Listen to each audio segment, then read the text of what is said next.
நடுவில் இருக்கிற ஒரு இடத்துல தீவுல, கடலுக்கு நடுவில் இருக்கிற ஒரு தீவுல ஒரு சொட்டு தண்ணி கூட இல்லைங்கிறாங்க. தோண்டுனா தண்ணி வரப்போகுது. தண்ணிக்கு நடுவில் தான் அந்த நிலைமை இருக்குது. அது ஒரு காரணம், வேற ஏதாவது ஒரு காரணம் சொன்னா கூட அது சிரிச்சுட்டாவது போகலாம். இப்படி ஒரு காரணத்தை சொன்னா தலையில அடிச்சு அழுகிறத தவிர வேற என்ன இருக்கு? நீங்கள் எல்லாம் தலைமையேற்று இந்த நாட்டை, குறிப்பா அது எங்க அண்ணன் செல்வ பெருந்தகை மாதிரி ஆட்கள்லாம் சொல்வதா ரொம்ப வேடிக்கை. நாலு பக்கமும் கடல் சூழ்ந்து இருக்கிற ஒரு நிலத்துக்குள்ள தோண்டுனா அப்படிங்கிறங்க, ஒரு கைடு அப்படி தோண்டினாலே தண்ணி வந்துடும்.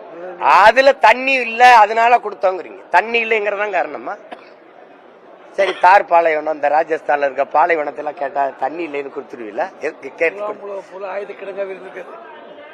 இது என்ன ஒரு காரணம் பாருங்க.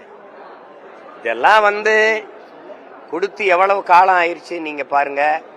இப்ப கச்சத்தீவை மீட்க நாங்க போராடுவோம்ட்டு 4 கட்சிகளும் நாடகம் போடுது. எங்க ஊர்ல திருவிழா வரும்போது, மாரியம்மன் திருவிழா, ஐயனார் திருவிழா, கருப்பணசாமி திருவிழா நாடகம் போடுவோம்.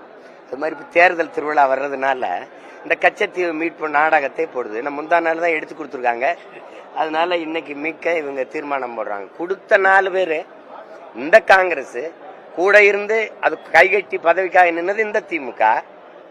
அதை இவ்வளவு காலமாக அதிகாரத்தில் இருந்த இந்த கட்சிகள், பாரதிய ஜனதா, அதிமுக, அவங்களாம் எதிர்த்து போரிட்டு மீட்காம திருப்பி தேர்தல் வரும்போது அது நாங்க போய் ராமேஸ்வரத்துல தொடர்ச்சியாக மீனவர் படுகொலை செய்யப்படுவது, வலை விரிக்கப்படுவது, படகு பறிக்கப்படுவது, சிறைபிடிக்கப்படுவதை எதிர்த்து பெரும் போராட்டத்தை நிகழ்த்தியதனுடைய பின்விளைவா இப்ப தேர்தல் வருது. மீனவர் வாக்கு வேணும்ல.